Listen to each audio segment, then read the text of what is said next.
The NBA bubble was almost 4 years ago. It's crazy to think about. But since it ended, a lot of players have come out to defend the legitimacy of that year's champion, the Los Angeles Lakers. They've not only defended the ring, but have gone out to say that it was the most difficult to win. Well, let's talk about it. The NBA bubble was in Disney World, Florida, and it took place at the ESPN World of Sports complex, and it had 22 teams competing for playoff seeding, and this is where we had the play-in included. And it's where we would see the Los Angeles Lakers win their 17th NBA title and have LeBron James win his 4th NBA Finals and Finals MVP. I have to say this is the best basketball I have ever watched, because even though we thought this was going to be like the worst basketball ever, and you know, it had its moments, but after seeing Luka hit this. Back to Doncic. Doncic pulls up, three-pointer. Bang! Bang! It's good! Doncic wins the game at the buzzer! And AD hit this. He puts it in. Here's Davis, 4-3 in the win. Oh, it's good! Anthony Davis has won it for the Lakers! And then seeing Jimmy Butler turn into prime Michael Jordan. This was such good basketball. This was just fun. It was pure in a sense. So what happened that everyone is calling this a fake Mickey Mouse ring? Sports is controlled by narratives. We love the underdogs and we hate the super teams. It's just how it works. When LeBron made his big decision, a lot of people turned into haters, and rightfully so. So when we have the chance, we will create a narrative against LeBron. And this really took place during this year and this year alone, which was very weird. First, it was Dame time would kill the king. That didn't happen. It was Lakers in 5. Then the small ball Rockets were gonna run around the big and old Lakers. Lakers in 5. Oh wait a second, hold up. The Nuggets came back twice, and y'all know the saying. If you can do it once, you can do it twice, maybe even thrice. Not this time, Lakers in 5. So, with all of that, 3 times, I think people would learn their lesson, and they did, in a sense. Since the narrative would change from the Heat grinding the Lakers, no. The narrative turned into AD was carrying LeBron, and he stole the Finals MVP away from Anthony Davis.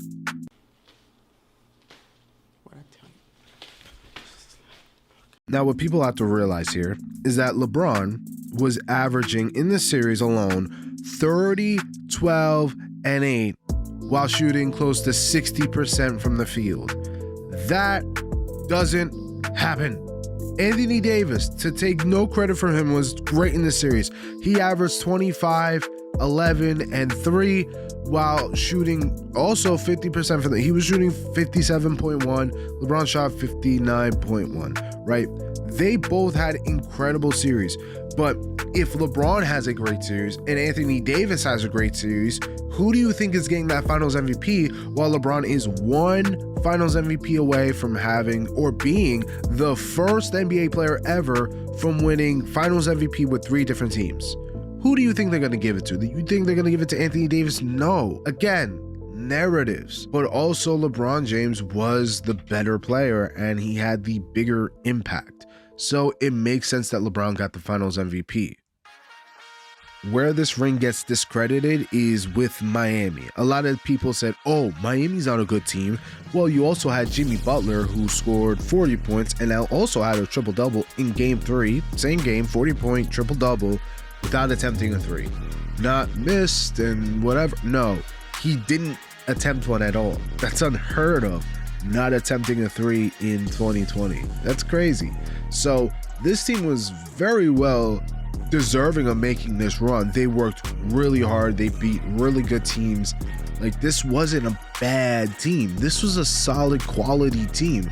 It's just that they weren't the Lakers and they ran into LeBron James. And that is the one person you don't want to run into. This ring is honestly more difficult than any other ring because not because of the play or anything that is included, but it's because of the circumstances.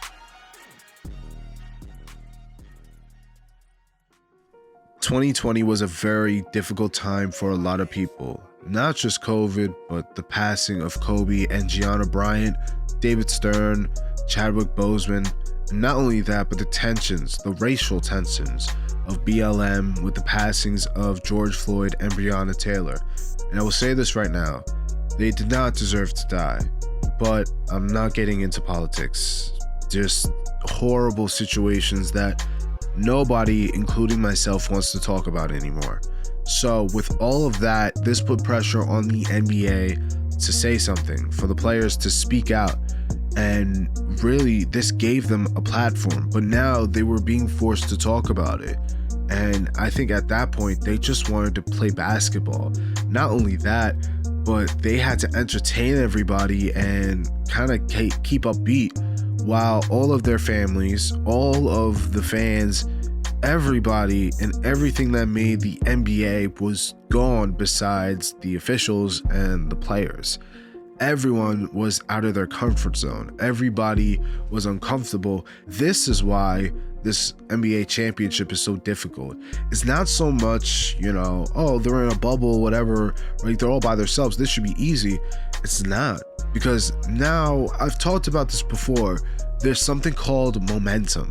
When you win a game on the road and now you get to go back home and clinch a series or even take a lead, it's different. You feel the crowd. Everyone's behind you. You got that driving factor. But now in the bubble, you no longer have that driving factor. Now you have to remember. You can't just hear it. You have to remember the reason why you're playing, the reason you're so motivated to win this championship. And that's why it's so difficult. It wasn't so much the bubble, but everything around the bubble infiltrating in and putting the pressure on these players to perform and go on with their daily lives without their families, without their friends, with contact but nobody but their teammates and the players around them. And it is so crazy to think about how this was probably the best basketball we'll ever watch. Thank y'all for listening. Thank y'all for watching. This is probably my first video of 2024, so make sure to like, comment, share, and subscribe. As always, peace.